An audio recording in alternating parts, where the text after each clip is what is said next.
দেখুন, টুকলি করে পাস করা যায়, কিন্তু টুকলি করে তো ফার্স্ট হওয়া যায় না। বিজেপির পলিসিটা আজকে বাংলার মানুষের কাছে ভীষণ প্রেডিক্টেবল হয়ে গেছে। বাংলার মানুষ জানে এরপর বিজেপি কি করবে। তাই বিজেপি যদি কোনো কিছুকে প্রথমে গালাগাল করে, বাংলার মানুষ নিশ্চিত হয়ে যায় পরে ওটা এটাই করবে। মমতা বন্দ্যোপাধ্যায় যখন সরকারি তরফে কোনো প্রোগ্রাম আনেন, কিংবা অভিষেক বন্দ্যোপাধ্যায় যখন সাংসদ হিসাবে নিজের কেন্দ্রের জন্য কিংবা দলগতভাবে কোনো প্রোগ্রাম আনেন, তখন প্রথমে বিজেপির কাজ হচ্ছে সেটাকে গালাগাল করা, তারপরে কাজ হচ্ছে আরো বেশি করে গালাগাল করা, তারপরে কাজ হচ্ছে আরো বেশি করে গালাগাল করা, এবং চতুর্থ এবং ফাইনাল স্টেপ হচ্ছে ওটাকেই কপি করা। লক্ষ্মীর ভান্ডার, কন্যাশ্রী থেকে শুরু করে বিভিন্ন ক্লাবে দুর্গাপুজো কমিটিগুলোকে টাকা দেওয়া, এই যে তিনটে আমি উদাহরণ আপনাদের দিলাম, এই তিনটে উদাহরণের ক্ষেত্রে আপনারা দেখেছেন শুরুতে কিভাবে বিজেপি গালাগাল করেছিল। টাকার শ্রাদ্ধ, পয়সা দিয়ে লোককে কেনার চেষ্টা, ভর্তুকি, ভাতা, ভিক্ষা ইত্যাদি ইত্যাদি। পরবর্তীকালে কি দেখা গেল? বাংলার মাটিতে মমতা বন্দ্যোপাধ্যায়ের প্রকল্পকে আরো বেশি করে ওই প্রকল্পটা আনার কথা বিজেপি বলছে। অর্থাৎ দিদি 1000 টাকা দিলে ওরা বলছে আমরা 2000 টাকা দেবো। এছাড়া অন্যান্য রাজ্যে সেই প্রকল্প হুবহু কপি হয়েছে। কন্যাশ্রী কপি করে বেটি বাঁচাও বেটি পড়াও থেকে শুরু করে লাটকি বাহিনী থেকে শুরু করে একের পর এক প্রকল্প হয়েছে।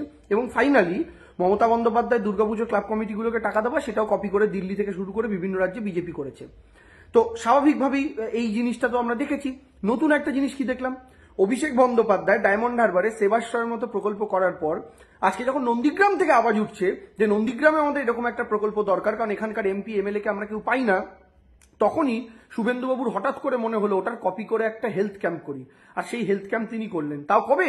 নন্দীগ্রাম থেকেই আওয়াজটা ওঠার পর। নন্দীগ্রাম যখন চাইলো যে আমাদের এরকম দরকার, যদি নদীর ওপারে ডায়মন্ড হারবার পেতে পারে তাহলে নদীর এপারে নন্দীগ্রাম কেন পাবে না? নন্দীগ্রামের মানুষের আপাতভাবে ব্যাড লাক, কারণ তারা নির্বাচিত যাকে করেছিলেন ভুলবশত বিধায়ক, এবং এইবার যাকে ভুলবশত নির্বাচিত করেছেন সাংসদ, তারা কেউই এই সমস্ত কাজের যোগ্য নন। তারা শুধুমাত্র পোলারাইজ করে পরের পর নির্বাচন জেতার ধান্দাতে আছেন, তাই তারা পারফরমেন্সের কথা ভাবেন না। কিন্তু আজকে অভিষেক বন্দ্যোপাধ্যায় কাজের রাজনীতির ব্যাপারটা সেট করার পর উদাহরণ হিসাবে তারপরে কিন্তু বিজেপিকেও এই লাইনে হাঁটতে হচ্ছে, এটা আমাদের জন্য খুব ভালো ব্যাপার। কিন্তু আমাদের বক্তব্য হচ্ছে শুভেন্দুবাবুকে আজকের দিনে হেলথ ক্যাম্প কপি করতে হচ্ছে কেন, সেবাশ্রয়কে কপি করতে হচ্ছে কেন? তিনি তো 4 বছর ধরে এমএলএ রয়েছেন। সেই 4 বছর ধরে একের পর এক প্রকল্প তো অভিষেক বন্দ্যোপাধ্যায় করেছেন। ওখানকার মানুষদের বার্ধক্য ভাতার টাকার দায়িত্ব যখন অন্য কোনো জায়গা থেকে ব্যবস্থা হচ্ছে না, নিজ দায়িত্বে তুলে নিয়েছেন। এর আগে কোভিডকালীন পরিস্থিতিতে কল্পতরুর মতো প্রকল্প তিনি করেছেন, এখন সেবাশ্রয় করছেন, একের পর এক প্রকল্প। তো সেগুলোকে কেন কপি করেননি? কপি যখন করছেনই আজকে, ভালো কথা, আমাদের ভালো লাগছে দেখে আমাদেরকে কেউ কপি করছে, কিন্তু সেই কপিটা প্রত্যেকটা ক্ষেত্রে করুন।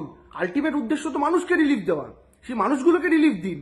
কিন্তু ভোট এসছে বলে 1 বছর আগে আমি যে জিনিসটায় গালাগাল করে এসেছি ওই জিনিসটা কপি করব, করে তারপর যারা সৃষ্টিকর্তা সেই মমতা বন্দ্যোপাধ্যায় অভিষেক বন্দ্যোপাধ্যায়কেও গালাগাল করবো। ऐसे कैसे चलेगा শুভেন্দু বাবু?